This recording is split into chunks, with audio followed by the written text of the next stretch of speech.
Everyone, good morning সবাইকে।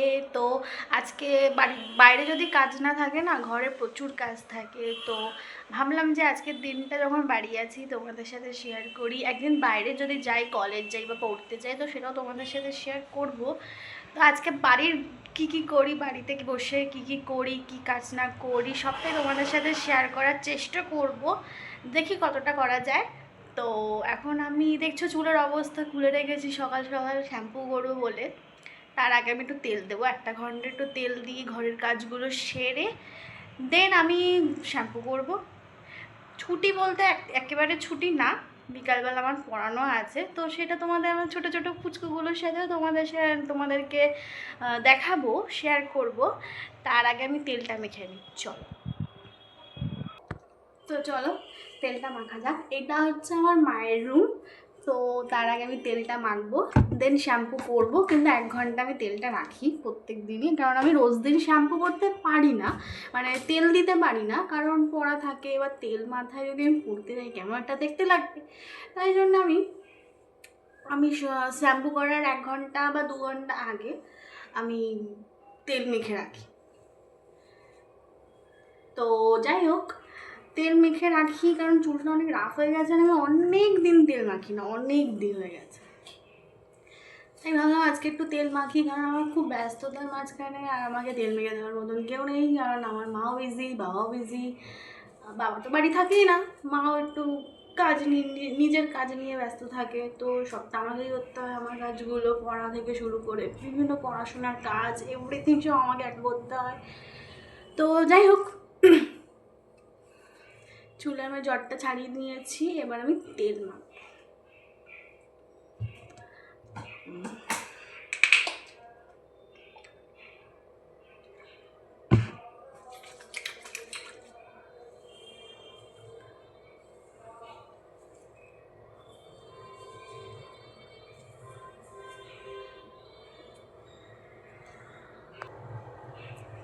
তো আর একবার করে আমি তেলটা মেখে নেবো, হয়ে যাবে। বেশি তেল দেবো না, কারণ তেল ছাড়তে যায় না যখন শ্যাম্পু করি, অসুবিধা হয়। তাই আমি বেশি তেল দিচ্ছি না, জাস্ট এই গোড়াটুকু। আর আমার যে চুল পড়ছে, তোমরা কেউ পারলে সাজেস্ট করো যে কি মাখলে তেল মানে চুল বাড়ে, কারণ আমার চুলের গ্রোথ খুব কমে গেছে, চুল খুব পড়ছে, খুব পরিমাণে পড়ছে।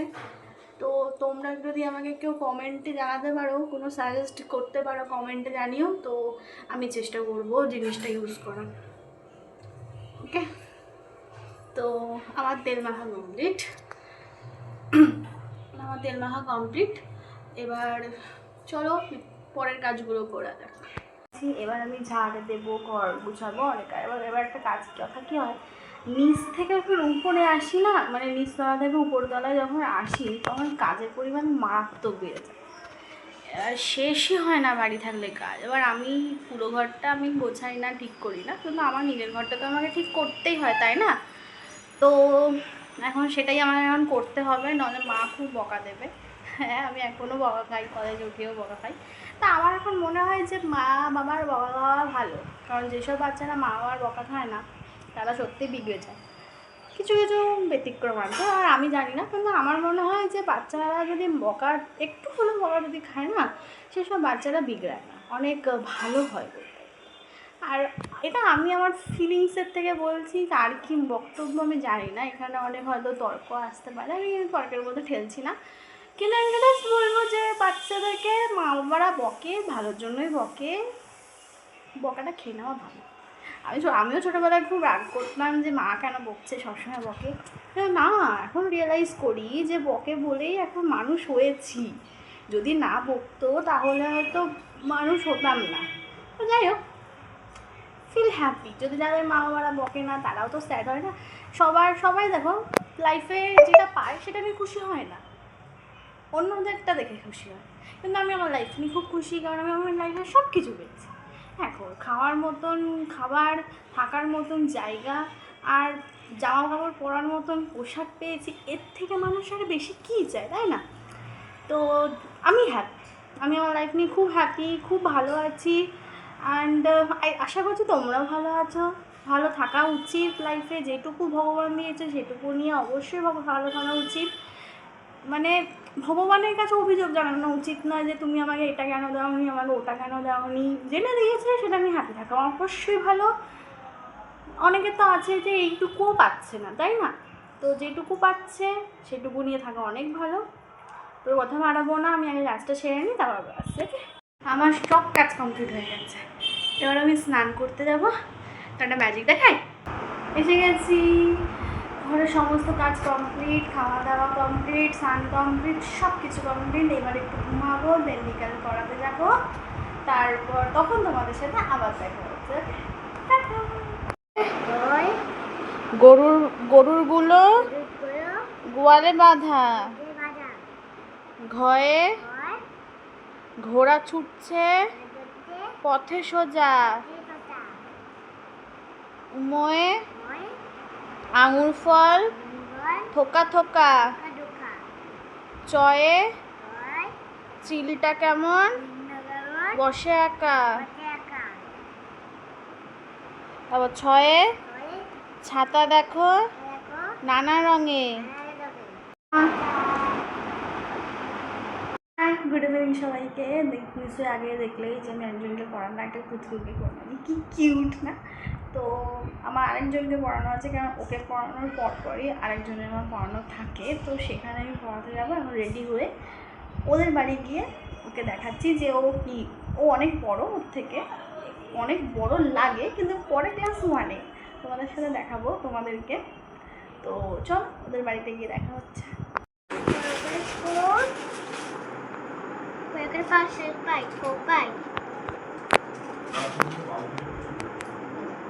দামোদর দামোদর দেখে দামোদর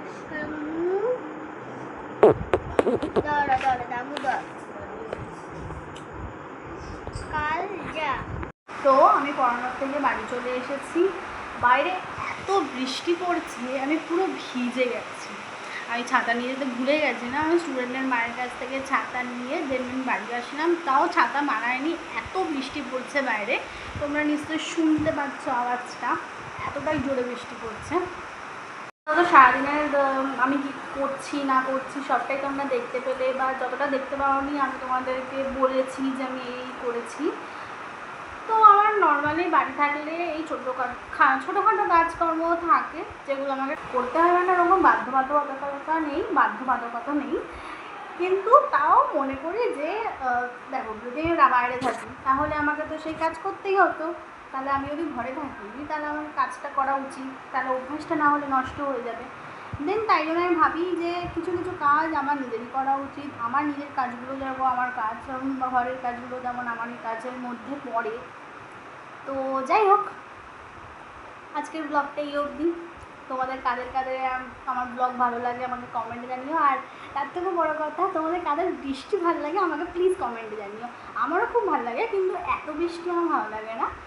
তো যাই হোক, তোমাদের কাদের বৃষ্টি ভালো লাগে অবশ্যই আমাকে কমেন্টে জানাতে পারো। ব্যাস এইটুকুই। আর তোমাদের কেমন ভিডিও চাই তোমরা আমাকে কমেন্টে অবশ্যই জানাতে পারো। তো আজকের পর্যন্ত এইটুকুই, আবার দেখা হচ্ছে নেক্সট ব্লগে।